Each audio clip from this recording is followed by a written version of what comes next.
Silent Drift, Chapter 1, The Call. The Aurora is failing in the void. A sleek repair vessel slicing through the star-streaked blackness of the Orion Arm.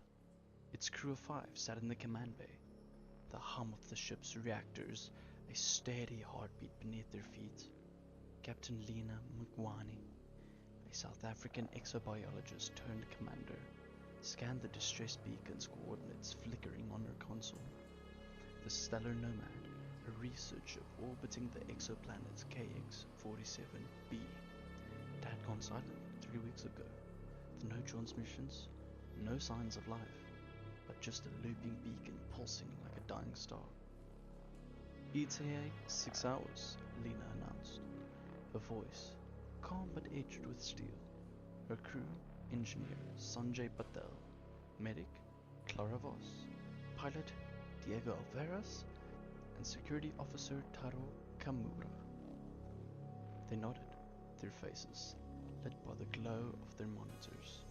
They handled derelict ships before. It's busted comms, fried reactors. The crew stranded, but alive. Yet something about this mission gnawed at Lena. KX-47b was a frozen rock, its surface pocked with crystalline caverns rich in unknown minerals. The Nomad's last report mentioned anomalous organic traces in the caverns, and then nothing. Sanjay leaned back, cracking his knuckles. Probably a power failure. Those research rigs are all brains, no brawn. Clara frowned, scrolling through the Nomad's crew manifest. 20 souls on board. No one's supposed to be this sloppy and let the ship go dark. Diego twirling his stylus, smirking. They're probably just drunk on alien moonshine. Taro, ever so stoic, checking his plasma rifle charges. Still, we prepare for the worst. Lena's gut tightened. She'd seen too many missions go sideways to dismiss this unease. As the veil closed in, KX-47b loomed into view. A pale, icy sphere wreathed in faint auroras.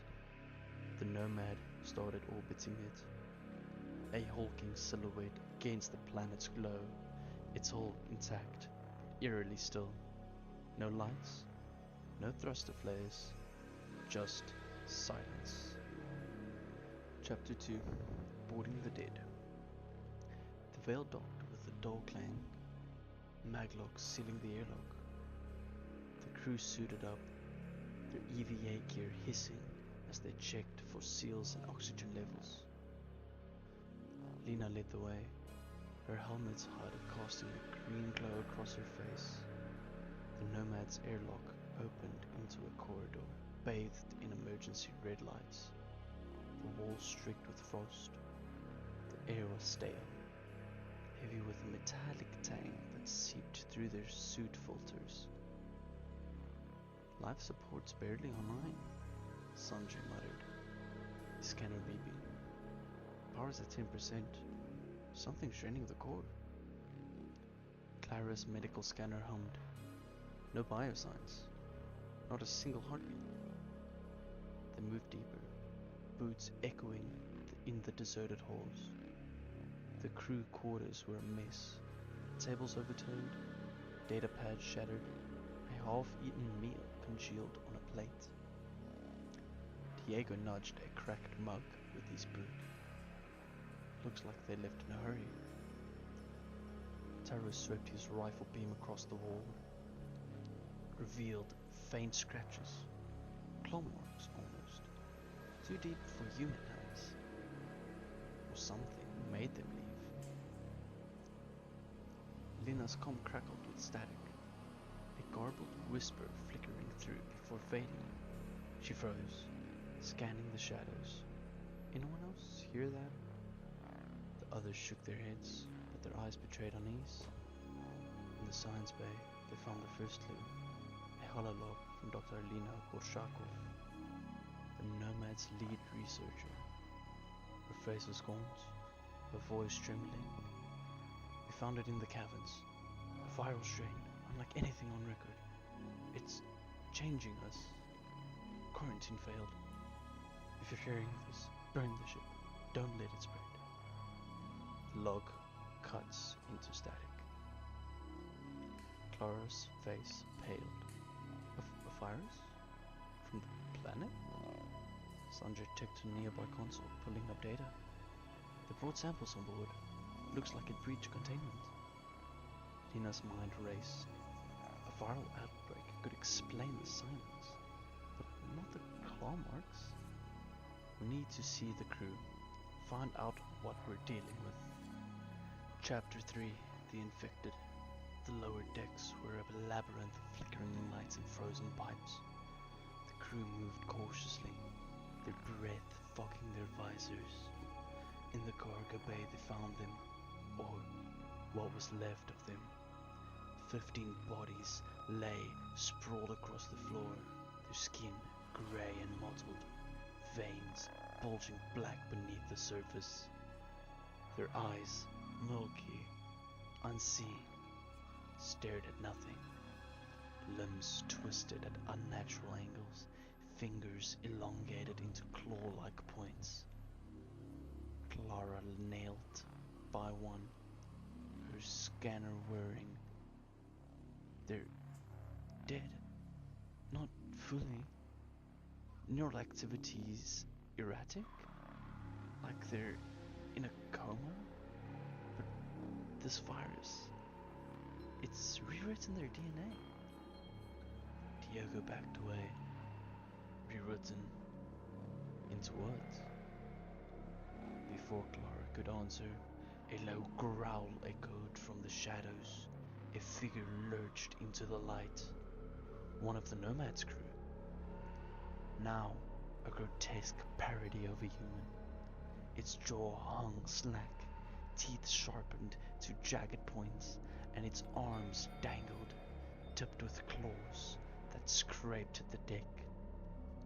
It moved with a jerky, predatory gait, its head twitching as it locked onto them. Taro fired, the plasma bolt searing its chest. It staggered, but it didn't fall, its growl rising to a shriek. More shapes emerged. Zombies. Their bodies, warped by the alien virus, crawling from veins and shambling from corners. Lina shouted, "Fall back!"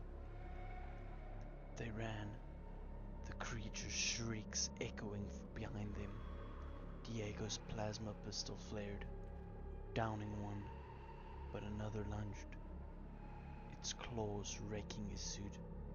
Clara dragged him to safety, sealing the tear with the emergency foam. In the corridor, Sanjay rigged a door panel, slamming it shut as the zombie pounded against it, their claws screeching on the metal. Chapter 4, The Source.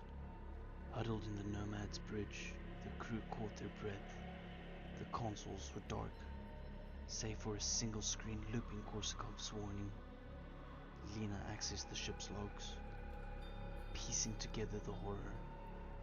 The Nomad had explored KX-47B's caverns, uncovering crystalline structures pulsing with the organic matter. A virus, dormant until disturbed.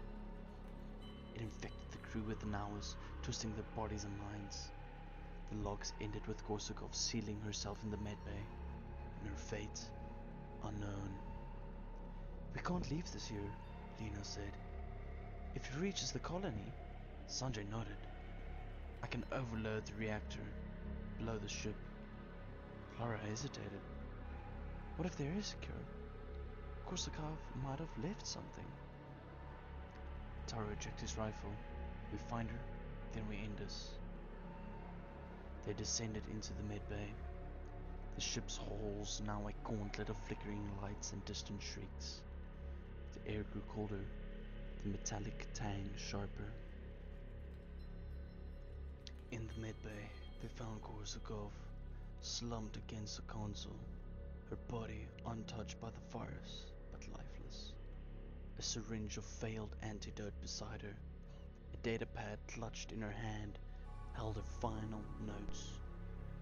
Virus rewrites host at a cellular level. No cure. Destroy samples in caverns, burn everything. A crash interrupted them. The zombies had breached the corridor, the numbers swelling.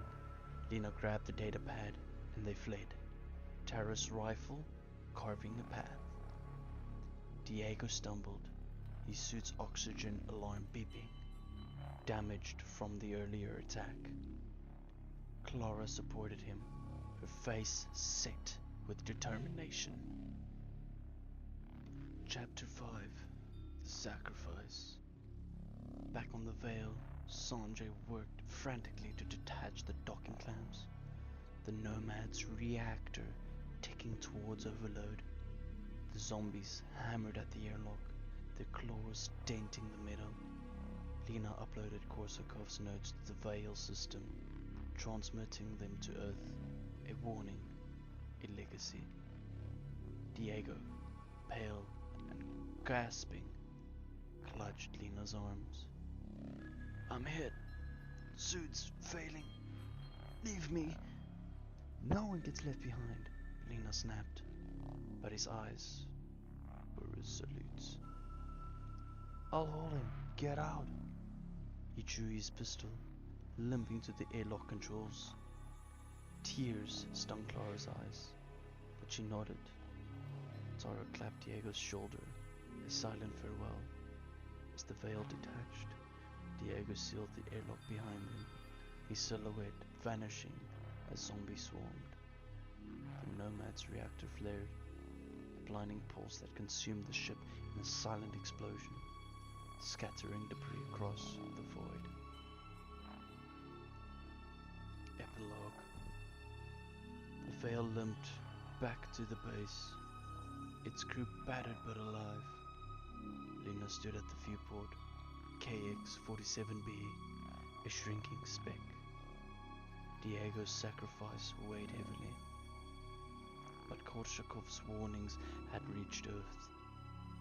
The planet was marked for quarantine, its caverns sealed forever. In her quarters, Lena etched Diego's name into a steel plate, a small memorial among the stars.